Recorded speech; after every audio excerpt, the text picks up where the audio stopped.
Salut, c'est Guillaume Canet. Et ben bonjour à toutes et tous, bienvenue dans Avis désastreux, le podcast aux opinions discutables mais qui pourtant les assume.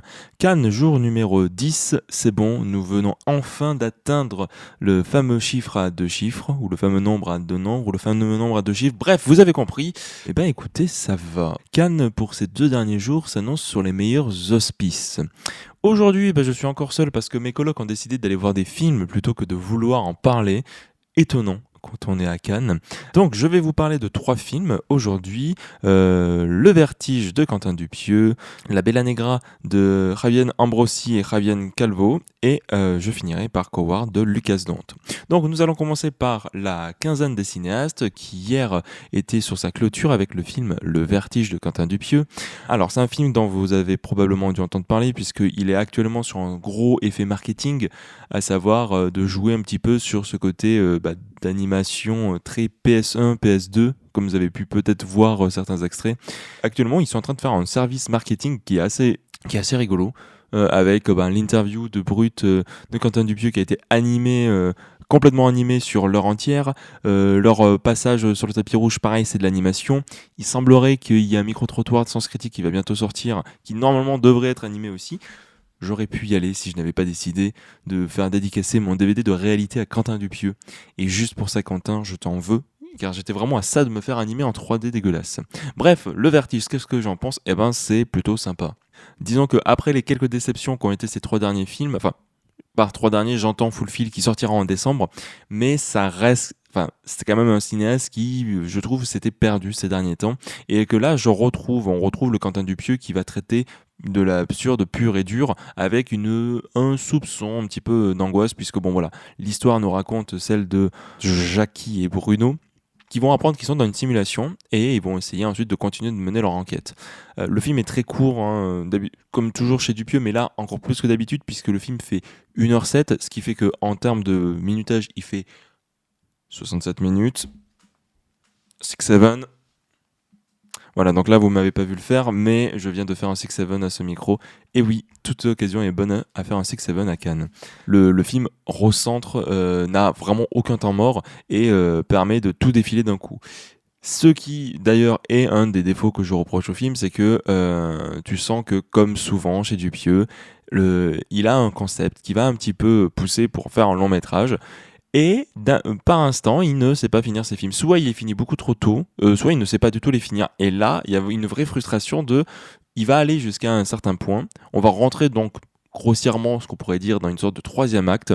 Et là où tu t'attendrais à ce que le film creuse cette nouvelle piste qui vient d'ouvrir, en fait non, le film s'arrête directement. Alors ensuite, pour en avoir parlé avec lui, il semblerait que si le film fonctionne, il pourrait avoir une suite. Et vu les retours qu'il est en train d'avoir et l'attente qui est autour de ce film, c'est possible que le film puisse bien fonctionner. En tout cas, il va très facilement rentrer dans ses frais de production puisque le film ne coûte pas grand-chose. Je me demande même si le côté marketing ne va pas coûter autant que le film, tant il joue sur le marketing et que le film ne semble pas avoir coûté très cher. Comme je vous ai dit, on retrouve le Dupieux de l'absurde, un Dupieux du début de sa période française, parce que Dupieux a d'abord commencé, alors il y a eu Steak, puis vu que il a en tiré une mauvaise expérience, il est parti aux États-Unis, puis ensuite il est revenu entre réalité et surtout à travers Au Poste, il est revenu en France, notamment pour l'écriture des dialogues. C'est lui-même qui le dit, c'est ça qui lui manquait, les tournures de phrases, le jeu de verbes, etc. C'est quelque chose qui lui plaît beaucoup. Et c'est quelque chose qu'on retrouve ici, notamment parce que vu qu'il a pu s'accommoder de beaucoup d'autres points techniques, même si on y reviendra, il va se concentrer avant tout sur l'histoire, mais surtout les dialogues. Et c'est très plaisant, surtout que la manière dont c'est joué, il y a un enjeu par instant qui est très drôle et qui du coup correspond vraiment au type d'animation. L'animation n'étant pas extrêmement définie, et c'est pareil au niveau du jeu. Il va se caler à ça. Et ça crée du coup un ensemble qui en devient très drôle, notamment vu certaines phrases qui vont être sorties. Je disais qu'il s'est accommodé de beaucoup de choses plus ou moins parce que ce film a été fait en collaboration avec 5 étudiants qui alors sort des Gobelins si j'ai bien compris, qui du coup se sert d'un logiciel. Alors ça n'a pas été explicité, mais je me demande si c'est pas Blender parce que je l'ai entendu plus d'une fois et ça la vibe un petit peu de Blender quand tu fais les premiers trucs 3D que tu vas animer dessus. Et donc si j'en crois la Q&A qu'il y a eu juste après, en fait l'animation se faisait en parallèle du scénario, c'est-à-dire que quand il y a eu cette rencontre, alors je ne sais pas si c'est cette rencontre qui a provoqué le film ou l'inverse. Mais en tout cas, dans l'idée, il y a eu une rencontre entre les deux groupes. Dupieux a commencé à écrire un bout de scénario. Eux, ils ont commencé à l'animer. Et en fonction de ça, il s'est dit, OK, c'est bon, je vois un petit peu ce que je vais pouvoir faire, comment je vais pouvoir déployer mon univers, etc. Et par rapport à ça, ce qu'il expliquait, c'est que tous les décors ont été créés en 3D. Et pareil pour toutes les scènes. En fait, il y avait une première animation qui venait juste faire répéter les mouvements, etc. Et ensuite, il y avait une seconde animation où là, Dupieux plaçait un petit peu sa caméra où il voulait. Et à partir de là, il a commencé à faire un découpage. Un découpage qui se veut être proche de son cinéma à lui et aussi proche d'une certaine esthétique. En fait, il voulait pas, par exemple, faire que la caméra aille dans tous les sens. Et c'est vrai que c'est une manière d'aborder l'animation qui est peu commune, si je peux dire. Par exemple, si je prends un autre cinéaste qui vient de la prise de vue réelle sur l'animation, par exemple Spielberg avec son Tintin, tiens, nous en revenons à Tintin après plus d'une semaine à en avoir parlé avec Peter Jackson. Parce que là, il se permet des trucs qu'il aurait pu jamais faire avec la caméra. Là, au contraire, Dupieux fait quelque chose de très terre à terre. On va prendre des petites gimmicks qu'il a. Et donc, ça donne au film une patte unique et en même temps très dans l'air de Dupieux. Si je dois revenir sur quelques points qui m'ont un petit peu surpris, alors déjà j'en avais parlé lorsque le film a été annoncé, c'est vrai que je m'attendais à ce qu'il y ait un travail au niveau du son, que ça soit pas quelque chose de plat et que par rapport à correspondre à l'esthétique, il y a quelque chose un petit peu de hachureux, quelque chose qui, alors bon là je le fais très mal, mais quelque chose parce que comme dans les premiers jeux PS1, PS2, parce qu'on sent une voix un petit peu saturée, donc du coup pas clairement définie. Au contraire, là, le son est très propre. Et puis même, j'ai l'impression qu'il n'y a pas tant de spécialisation. Alors, on pourrait le mettre sur le compte de, vu qu'il y a des petits bugs, etc. Au niveau du son, on va faire quelque chose de très plat et ça va correspondre au jeu qui, lui aussi, est pareil, très plat. Mais je trouve que c'est une occasion manquée. Après, tu vois, là je commençais à parler de l'animation. Là, ce que je trouve plutôt malin aussi, c'est par rapport à cette idée de simulation.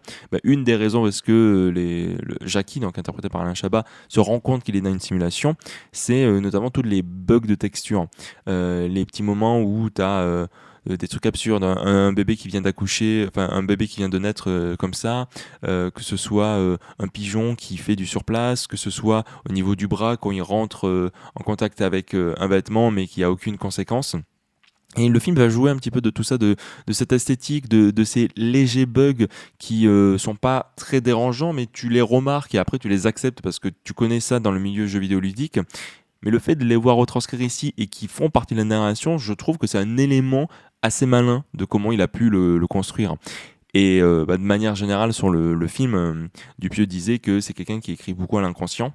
D'abord, il écrit un peu en écriture automatique et une fois qu'il a le pavé qui sort, enfin, pavé, vu les films qui nous sortent, c'est pas un pavé, c'est sûr. Et après, il va essayer de restructurer le film pour que ça puisse correspondre à ce qu'il a l'habitude d'écrire et après, voilà, il fait son film.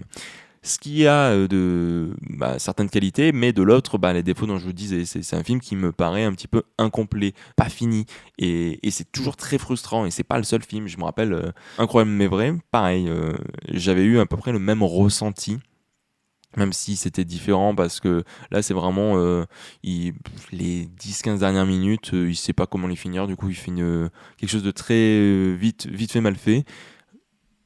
Voilà, c'est quelqu'un qui a du mal avec les fins. Soit il coupe trop tard, soit il les coupe trop tôt. Mais il sait jamais conclure ses films. Il sait toujours comment les commencer, rarement comment les finir. Mais si je peux le défendre, vraiment, je ne fais que les montagnes russes avec ce film. Et c'est un des films dont j'ai le plus de choses à dire parce que, voilà, Dupieux, c'est le cinéaste dont j'ai vu le plus de films. Enfin, c'est un des rares cinéastes à l'heure actuelle dont j'ai vu tous les films.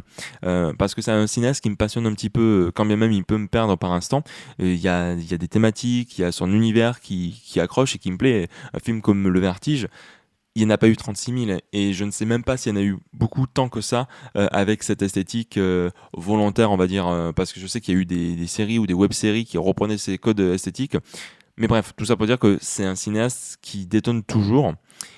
Et il y a des thématiques, il y a des choses que je trouve intéressantes, notamment par le fait que ce soit un réalisateur, un cinéaste, c'est que pour lui, il y a toujours un moment dans ces films absurdes, un petit peu de l'angoisse sur la question de la réalité, la question sur notre rapport à l'image et le rapport avec le monde qui nous entoure, sur comment il y a des bouts d'images qui révèlent quelque chose sur le monde. Dans Rubber, du coup, ça va être les jumelles. Dans Réalité, du coup, il va y avoir beaucoup de jeux au niveau de la télévision. Le deuxième acte, on pourrait intégrer ou le tournage, et donc les caméras du tournage, ou alors même l'IA, on pourrait un petit peu parler que c'est révélateur de notre société, sur la question de la cancel culture, etc. Bon, un film un petit peu, vraiment un film de con, pour ma part. Et du coup, là, c'est pareil. Il va y avoir tout un jeu à la question du miroir. Le miroir va être révélateur de quelque chose. Et je trouve que c'est pas anodin pour un réalisateur qui va du coup manier sa caméra, qui va devoir littéralement filmer des choses, puis ensuite les projeter par derrière, de faire un petit peu ce discours sur à travers les révélateurs d'images, on révèle quelque chose dans le monde. Voilà, c'est-à-dire que derrière le côté absurde et un peu mauvais garçon que peut se taper Dupieux, ce qui est en partie le cas, il y a quand même toujours quelque chose qui raconte par derrière. C'est du cinéma d'auteur, hein, pur et dur, quand même ça peut être juste de l'animation 3D de basse qualité avec un synopsis un petit peu à la con. Voilà, le film sortira donc le 10 juin. Je vous encourage quand même à le découvrir. Surtout si vous avez été déçu de Dupieux. Là, c'est le Dupieux du début qu'on retrouve. Et voilà, en plus, il fait 1h07. Donc, ça va passer très vite, etc. Moi, je vois bien un petit succès. Peut-être pas à la Yannick, mais pareil, vraiment, le film est sorti d'un petit peu de nulle part. Il est en train de bien tourner avec. C'est un film qui va faire parler de lui, c'est sûr. Après, voilà, si vous aimez vraiment le cinéma d'animation français, évidemment, c'est incomparable avec Le Corset, pour ne prendre que lui. Allez, hop, la quinzaine c'est terminé. On retourne à la compétition officielle avec donc deux films autour des gays. Ça va être les gays espagnols contre les gays belges. Qui gagne? Ça divise à la croisette. Je vais commencer par du coup ceux qui sont mes beaux gagnants, à savoir La Bola Negra. Donc comme je disais, réalisé par Javier Ambrosi et Javier Calvo. Qui sont loin d'être à leur coup d'essai, hein. C'est leur 3e long métrage. Je sais qu'ils sont passés aussi par la série. Alors j'avais rien vu d'eux, même si du coup j'ai 2-3 potes qui m'ont dit que Holly Camp est à ce qui paraît extraordinaire. Alors là, l'histoire, c'est une histoire un petit peu ambitieuse, puisque on va nous raconter l'histoire de 3 portraits, 3 hommes à travers 3 périodes de l'Espagne. Donc on est en 1932, 1937 et 2017. Et en fait, tout au long du film, on va apprendre à les connaître et à connaître les liens qui les unissent et ce par quoi ils sont passés, notamment la question de l'homosexualité, comme je vous dis, mais pas uniquement.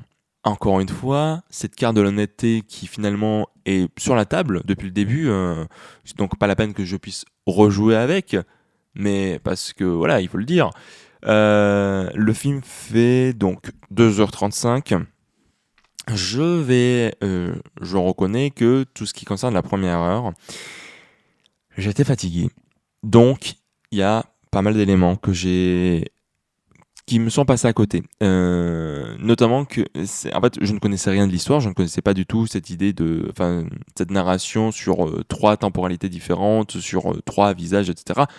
Très vite, tu le comprends dans le film, mais ce que je veux dire, c'est que il doit te l'instaurer. Il doit te faire rencontrer ses personnages, rencontrer ses époques et rencontrer son système de narration. Donc, j'avoue que je trouve le début compliqué à rentrer quand on n'est pas forcément quand on n'est pas prêt, qu'on n'est pas vraiment enclin à découvrir ce film et avec du coup ce système-là. Donc, il faut s'y accrocher et j'avoue, pour ma part, j'ai eu du mal à rentrer dedans parce que la fatigue, etc. Sauf qu'il y a une scène pivot avec Penélope Cruz qui a vraiment 2-3 scènes. Elle a un tout petit rôle, mais elle fait au moins office de... Enfin, elle est présente. Et à partir de là, le film me prend jusqu'à la fin. Et c'est un film que je trouve extraordinaire. Peut-être que vous en avez entendu parler. Le film hier donc est passé au Grand Théâtre Lumière. Il a fait une standing ovation de 20 minutes, ce qui est une des plus grandes standing ovations. Alors c'est toujours compliqué de prendre en compte les standing ovations parce que par exemple celles de 15 heures, elles sont artificiellement réduites. Frémo doit toujours passer le micro parce qu'il doit vite passer à un autre film, etc. Donc Par exemple, une séance de 15 heures va jamais pouvoir dépasser plus de 10 minutes d'applaudissements, par exemple. Et puis bon voilà, ça ne révèle pas forcément grand-chose, mais par exemple les derniers films qui étaient à peu près à ce niveau-là, ça a été donc Le Labyrinthe de Pan et Valeurs sentimentales. Donc voilà, ça donne un ordre d'idée de comment le film a été réceptionné. Effectivement, c'est un très grand film. Je vais pas pouvoir parler de tous les éléments parce que forcément, il y a une partie du film qui m'échappe parce que je ne l'ai pas vu dans de bonnes conditions. Et c'est un film que j'irai revoir avec grand plaisir parce qu'il y a beaucoup de choses que j'aimerais reapprendre à voir à travers ce film. Ce qui va marquer, donc déjà, c'est son système de narration. Comme je vous ai dit, c'est un récit très ambitieux à travers ces différentes histoires. Je sais qu'il y en a qui ont commencé à le comparer avec un film comme Cloud Atlas, et c'est le cas. Ce que Cloud Atlas, par exemple, va se veut être, alors je vais pas dire plus ludique, mais va essayer de relier les histoires vraiment de manière beaucoup plus forte parce que c'est tout le principe de Cloud Atlas, c'est vraiment que tous ces personnages sont liés par leurs actes ou aussi par ce petit tatouage d'étoile filante sur la peau. Là où ici le film va essayer de relier par des lieux ou par des gestes, ce que je trouve beaucoup plus fort.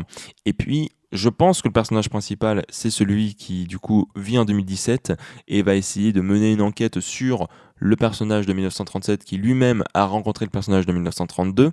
Donc en soi, ils sont assez proches en termes de temporalité. C'est pas trois inconnus dont on va suivre la vie. Là, c'est vraiment trois personnes qui sont vraiment liées par la famille ou l'amitié. Et à travers ça, en fait, à travers du coup toute l'enquête de celui de 2017, on va essayer d'en apprendre plus sur du coup cette Espagne et comment vivre l'homosexualité de façon cachée et surtout durant la guerre.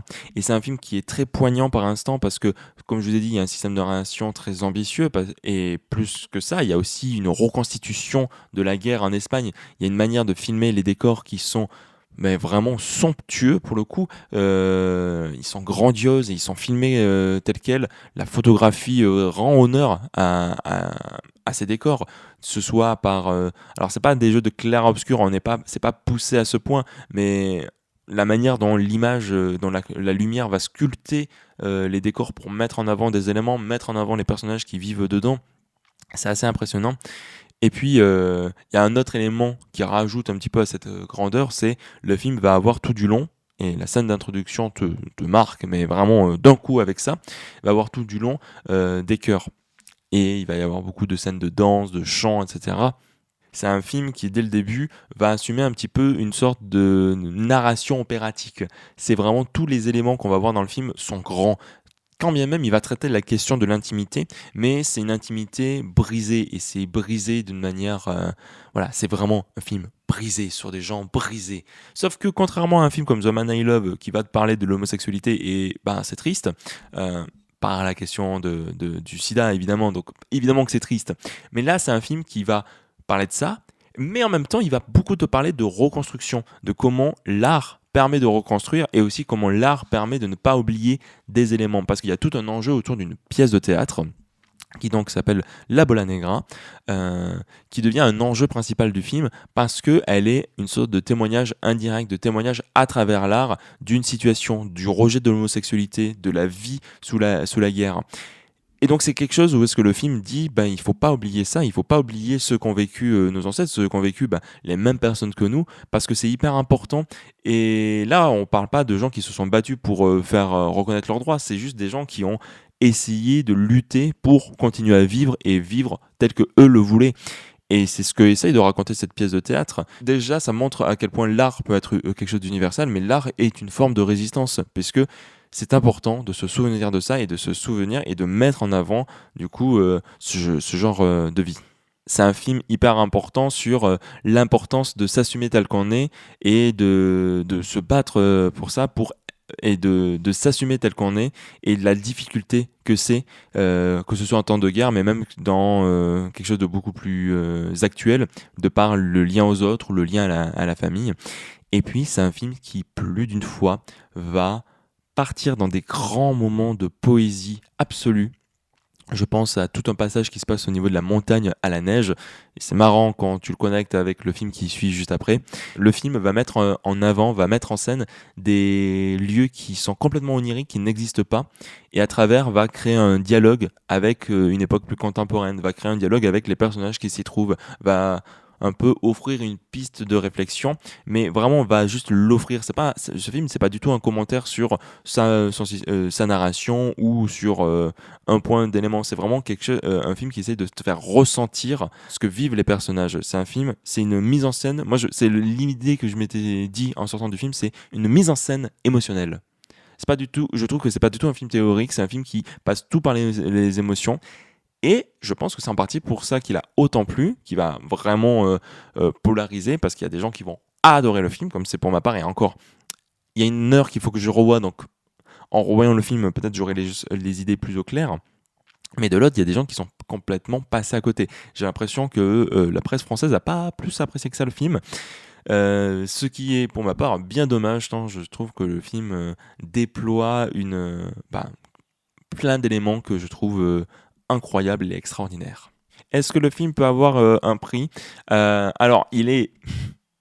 Mais bon, je vous en parlais hier, il est devenu encore un favori pour la Palme d'Or. Alors là, il va falloir se calmer. Mais pour ma part, oui, effectivement, s'il a une palme, ça serait une palme très méritée. Je le vois difficilement partir sans rien. Une palme au minima, sinon un grand prix. Prix du jury, ça me paraît trop faible pour l'œuvre que c'est. Mais ouais, franchement, je le vois pas partir sans rien au palmarès. Il est obligé de faire un tour au palmarès tant il a marqué et que c'est un film. Moi, je ne suis pas. Je ne fais pas partie de la communauté LGBT, mais pour en avoir entendu 2-3 témoignages, il y a des gens pour qui le film devient instantanément important et c'est un film qui va marquer toute une génération et c'est une évidence. C'est un film qui va devenir très important et c'est un film qui, je l'espère, va faire parler de lui. En tout cas, voilà. Je ne sais pas si la date française, la Bola Negra, de toute façon j'aurai l'occasion d'en reparler lorsque je ferai le bilan et me semble peut-être lors d'une émission où on reviendra sur nos coups de cœur. Mais je pense que c'est un film qui est important de noter-le dans vos agendas encore une fois, ça peut valoir le coup. Et enfin, on finit par ce qui était une grosse attente de ce festival, notamment du côté des Français et des Belges surtout, à savoir Coward de Lucas Dont, une histoire sous fond de guerre et d'homosexualité. Attendez, mais je suis pas en train de parler du même film. Eh ben non, parce que là ça parle français, ça parle flamand, j'imagine. Donc oui, effectivement, c'est un film qui... Voilà, on s'est dit, ah ouais, là ils ont décidé de faire une double progrès assez spéciale, parce que les films se répondent pas mal.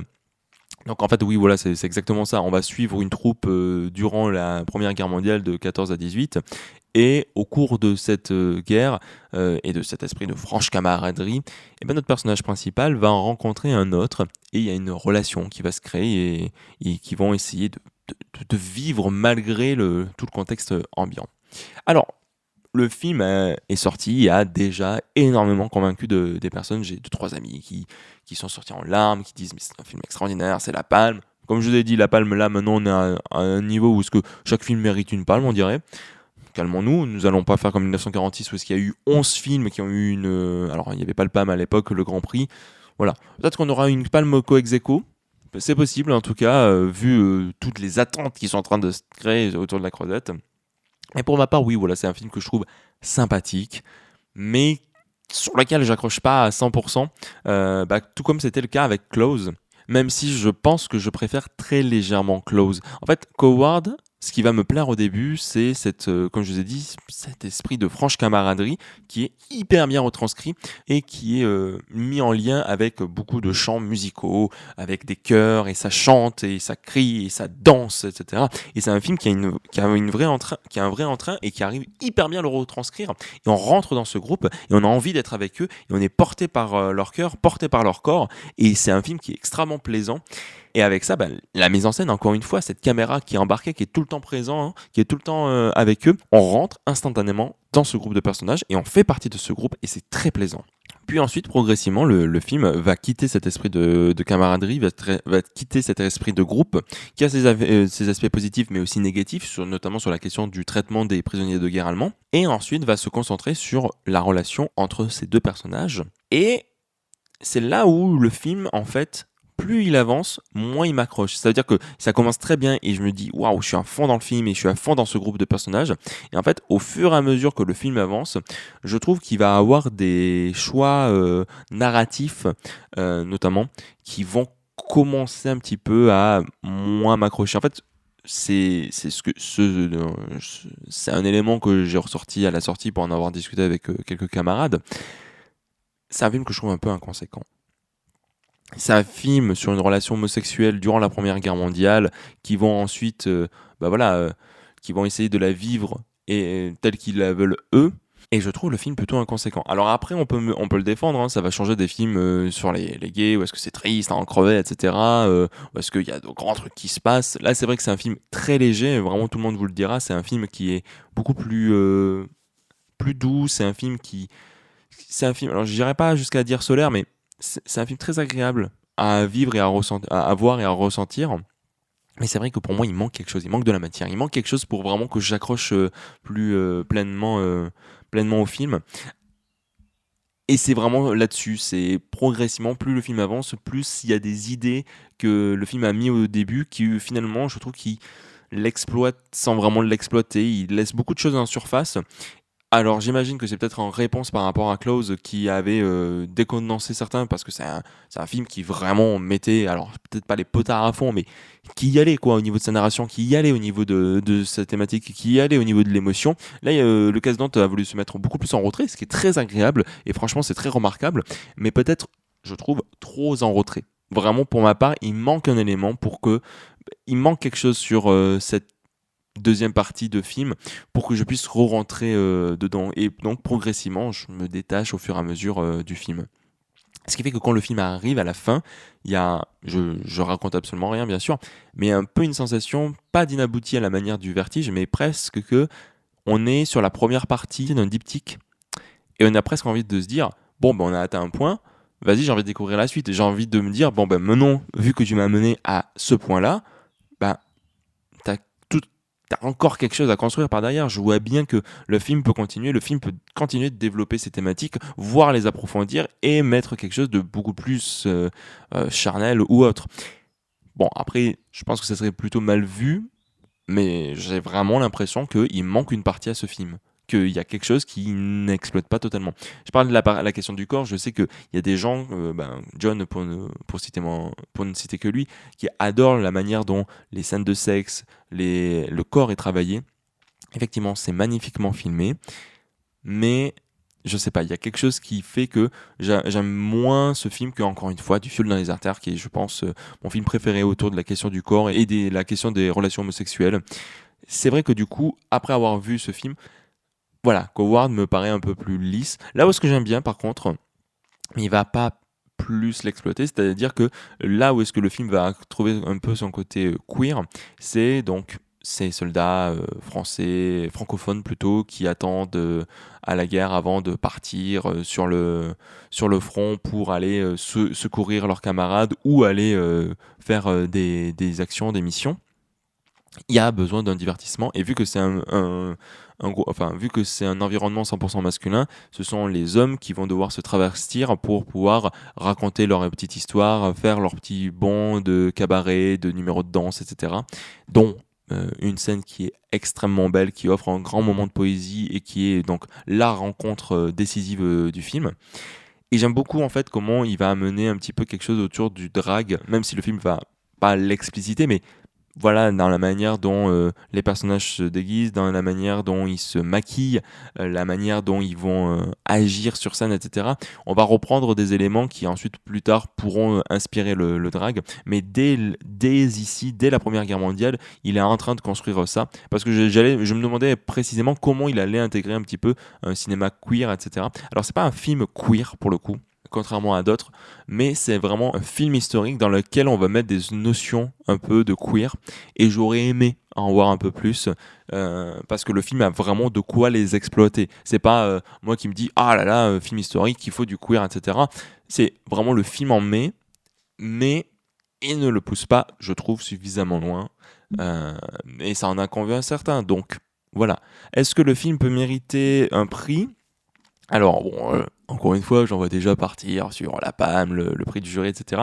Pour ma part, et c'est une vraie révélation, et de manière générale, du coup, Lucas Dante et son directeur de casting font des merveilles au niveau justement des castings des gens qu'on ne connaît absolument pas. Là, pour ma part, vraie découverte de Valentin Campagne, qui du coup avait déjà joué dans La Nuit du 12 ou dans La Venue de l'Avenir, mais là, il a vraiment un rôle principal secondaire où il détonne. On ne voit que lui. Dès qu'il est dans une scène, tous nos yeux sont vraiment axés sur lui. Je le trouve incroyable.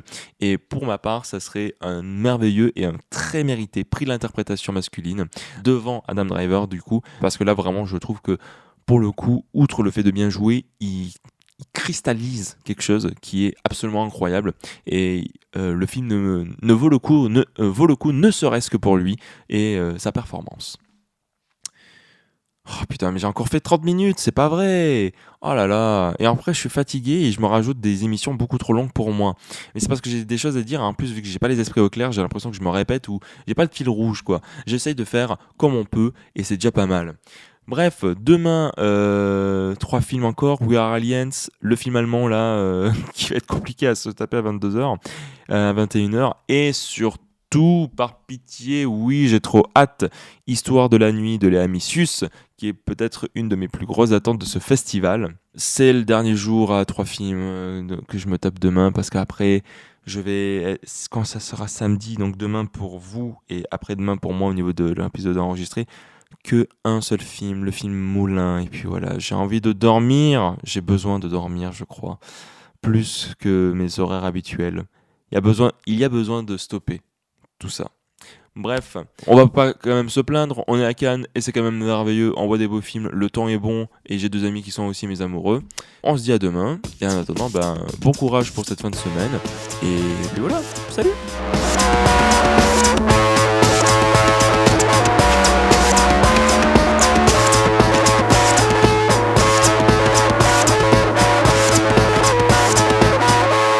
Oh, monde de merde.